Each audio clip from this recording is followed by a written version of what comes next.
Hello बच्चों, let's read the question. The question says that से true और false. आपको यहाँ पर स्टेटमेंट दी गई है, आपको बताना है ये स्टेटमेंट ट्रू है या फिर फॉल्स है। And the statement is azo dye test can be use to distinguish aromatic primary amines from aliphatic primary amines. तो यहाँ पर आपको बोला गया है कि एजो डाई टेस्ट का यूज़ हम एरोमेटिक प्राइमरी अमाइंस और एलिफैटिक प्राइमरी अमाइंस को डिस्टिंग्विश करने के लिए इस्तेमाल करते हैं। तो इसके लिए हम सबसे पहले यहाँ पर की कॉन्सेप्ट लिखेंगे।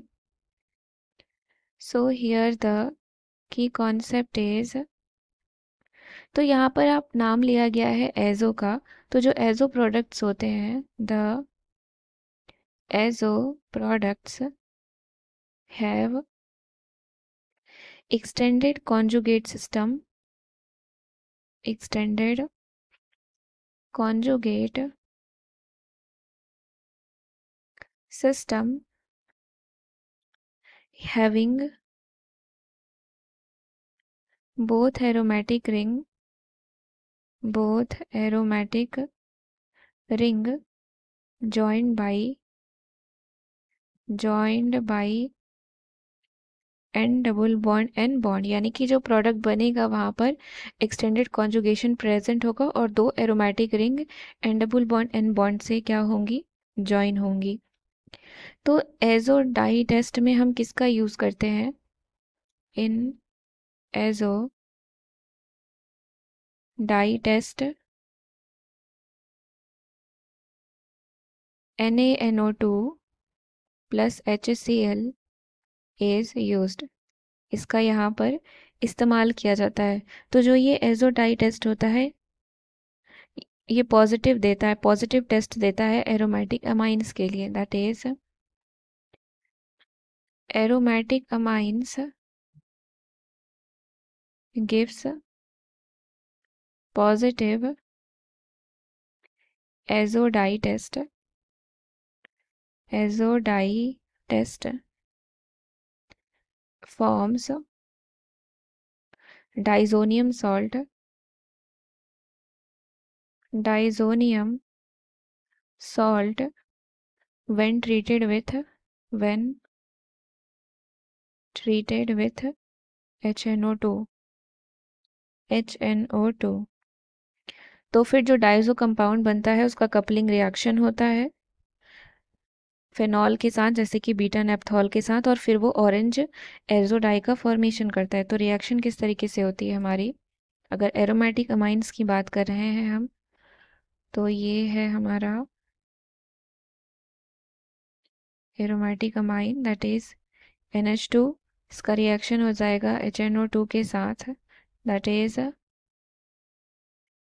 NaNO2 plus HCl। यहाँ पे टेम्परेचर कंडीशन है 273 टू 278 केल्विन। तो हमारा क्या बनता है, डाइजोनियम सॉल्ट पहले बनता है। तो कुछ इस तरीके से डाइजोनियम सॉल्ट बनेगा, that is N2 plus and Cl minus. Then ये जो डाइजो कंपाउंड बना है इसका कपलिंग रिएक्शन होता है। तो किस तरीके से होता है, तो ये इस तरीके से बनाया है मैंने। N प्लस N2 है ना, N2 प्लस है और Cl माइनस है, तो इसको इस तरीके से हम लिख देंगे।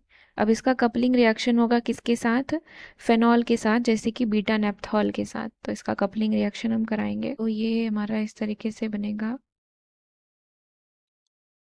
और ये रहा यहाँ पे OH, ये क्या है हमारा, बीटा नेप्थॉल है। This is beta नेप्थॉल। तो ये हमें क्या देगा, इसके रिएक्शन करने के बाद एक ऑरेंज एजो डाई मिलेगा। It is in presence of dilute NaOH, pH होना चाहिए 9 to 10। तो हमें रिएक्शन में प्रोडक्ट में क्या मिलेगा, तो ये इस तरीके से प्रोडक्ट बन रहा है N डबल बॉन्ड N। तो यहाँ पे हम क्या देख रहे हैं कि यहाँ पर एक्सटेंडेड कॉन्जुगेशन प्रेजेंट है। दो एरोमेटिक रिंग आपकी जॉइन है किससे, N डबल बॉन्ड N से, तो प्लस HCl। तो इसको हम क्या बोलेंगे, दिस इज 1 प्रोपेनिल एजो 2 नेप्थॉल।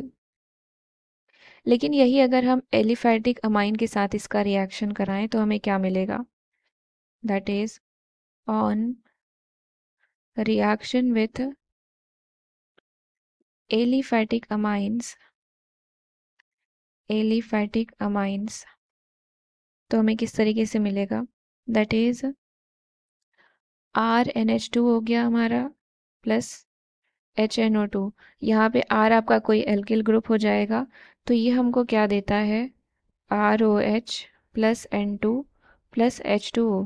यहाँ पर एजो कंपाउंड का फॉर्मेशन नहीं हो रहा है, हमें यहाँ पे क्या मिल रहा है? एल्कोहल मिल रहा है। तो यानी कि जो एलिफैटिक अमाइंस होता है वो पॉजिटिव टेस्ट नहीं देता है। So aliphatic amines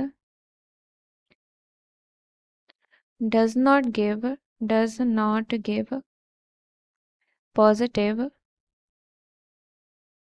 azo dye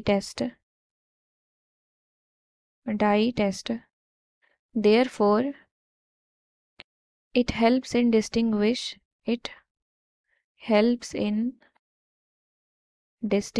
between